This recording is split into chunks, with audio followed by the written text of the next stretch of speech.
Howdy, partners. This is Western author Mark L. Redmond here with another installment of my first chapter series. And this one's going to be a little different because I want to look at Five for the Trail. And this book isn't divided into chapters, it's a collection of 6 short stories. I know what you're thinking. If there are 6 short stories in there, why is the title Five for the Trail? Well, I want to read the back of the book to you to give you the explanation for the discrepancy.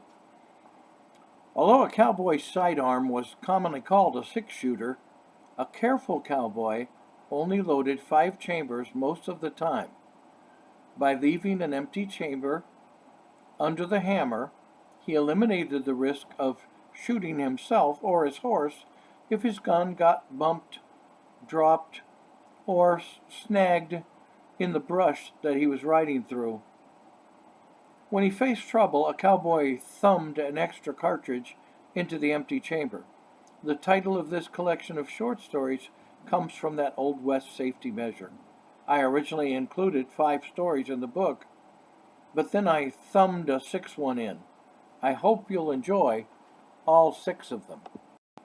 As most of you know, during this series I've been reading the first chapter of each one of these books, but because this book isn't divided into chapters, and it's short stories, I want to read the first part of one of the short stories to you. Not enough to give away what happens in it, but just enough to whet your appetite maybe a little bit.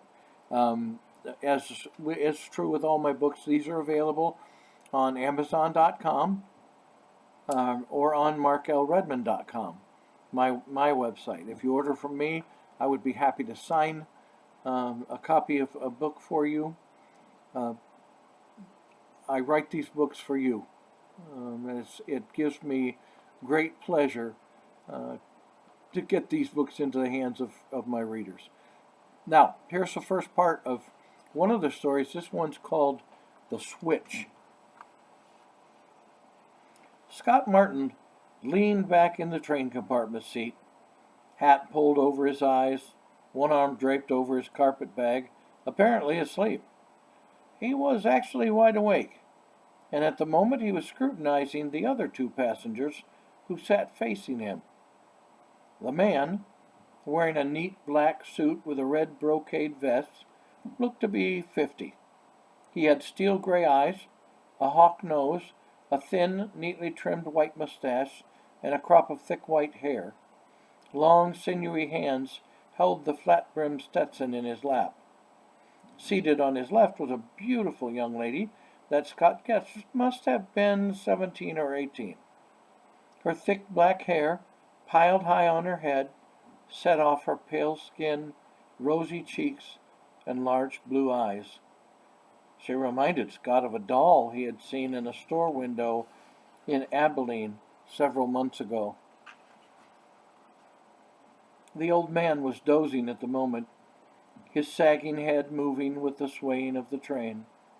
The young lady was looking at Scott with a mixture of curiosity and apprehension. She wore an attractive dress that pretty much matched the color of her eyes. No threat to me, Scott thought to himself. Closing his eyes, he decided to try to sleep while he could. Things couldn't have gone better for him. For 3 weeks, he had studied the routine at the Cattleman's Bank in Casa Grande. He had watched the procedure when large amounts of money were deposited or withdrawn, and he had carefully planned each step he would take. When the time had come, he had been ready. The 3 or 4 people who had watched the whole thing hadn't raised an alarm because they hadn't been aware of what had happened. Even the bank employee who'd been carrying the money hadn't guessed that he'd been robbed. Scott smiled slightly as he visualized the bank clerk giving his version of what had happened. Well, I was taking the money out to put in the strong box on the company stage, he would begin. Just as I came through the door, an Eastern dude came running around the sidewalk, knocking me down flatter than a flapjack. He apologized, helped me up, brushed me off, and handed me my bag. Poor fellow was hunting a doctor. He said his wife was having a baby in their hotel room. I tried to calm him down, and I showed him the way to Doc Wyndham's office. He picked up his bag and went tearing off down the sidewalk again. Probably his first baby. Half an hour later, Scott awoke to the impact of another human body slamming into his. Startled, he grabbed for his gun, but then realized the train had braked hard and catapulted his fellow passengers from their seats. They must have been asleep too, thought Scott, judging from the bewildered look on the old man's face.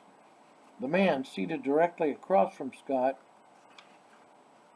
had landed squarely in Scott's lap. The girl had been thrown to the floor and had struck her head. A knot was swelling on her forehead, and blood trickled from the center of the knot. After helping the old man, who apologized repeatedly, Scott turned to the girl. "Are you all right, ma'am?"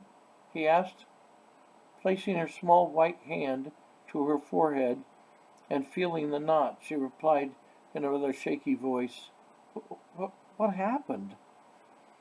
"Probably cattle on the tracks," Scott replied. He took her hand in his and pulled her to her feet. She pulled a handkerchief from her bag and wiped the blood from her forehead as the train began to pick up speed again. "Thank you, Mr. Smith," he said. She smiled. "Thank you, Mr. Smith. Papa, are you hurt?" "No," the old man replied. "Mr. Smith is the one who should be hurt. I landed on him." Scott smiled at them. "I don't reckon you broke anything," he said. "I'm afraid we've been a bit rude, Mr. Smith," the man said. "We should have introduced ourselves, but we don't travel much, and you being a stranger and all, we thought, well, never mind all that. I'm Jake Saunders, and this is my daughter Linda. Please forgive our bad manners. A person just has to be careful these days." "I understand," said Scott. "We're headed for Tucson. I've come out here for my health. Linda came along to keep an eye on me. What about you, Mr. Smith?" After a brief conversation, the old man and the girl both began to doze again. Pulling his hat back down to shade his eyes, Scott thought about how clever he'd been when he had borrowed that drummer's clothes so that people would remember a dude who had run past the bank. Now he wore a faded blue shirt and black jeans, his own brown Stetson, and a pair of worn but clean boots. No one could identify him as the man at the bank. He was in the clear. When the train stopped for an hour at Tucson, Scott got off with his traveling companions to stretch his legs and say goodbye. Jake disappeared for a few minutes, but Scott sat and visited with Linda until Jake returned. When the conductor called, Scott shook hands with the old man, tipped his hat to Linda, and stepped onto the platform at the rear of his car. "It's been my pleasure, folks." Jake lifted his hat, and Linda waved as the train began to move.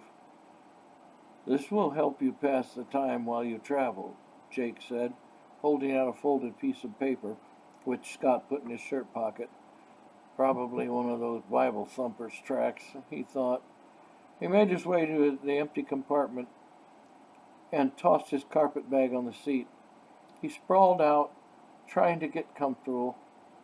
The train wouldn't reach Wilcox until morning, and he wasn't hungry, so he might as well get some sleep. The carpet bag beneath his head was terribly uncomfortable. He thought of the stacks of bills inside it. He had only risked looking at them once, in the hotel room, when he had transferred them from the bank's carpet bag to his plain common carpet bag. He was surprised at how hard those bundles felt when he rested his head on them. "Must be where the term hard cash came from," he said. He chuckled as he sat up and looked around. No one was watching. He could take another look at his loot without being seen. He unbuckled the leather straps that held the bag closed, reached in, and pulled out a book. Scott stared at it stupidly for a moment. He thrust his hand into the bag again and extracted another book. Then he inverted the bag, spilling its contents onto the seat beside him. There was no money. There were only books. Now, if you want to find out where the story goes from there, you'll have to get a hold of a copy of the book and read it. I had a lot of fun writing those short stories. That collection took me a few years to write because I just wrote them here and there, some for competitions and some for just for fun. Again, I hope you'll visit my website. Any of my books that you read, please spread the word. You're the best advertisement I have. If you tell your friends, your family, give these books as gifts to people. A lot of people have done that, and it's a good way to get some good literature into the hands of people you love. That's all I have for now. I have one more book to go. I'll be back with that probably in a week or so. Thanks for listening. Adios.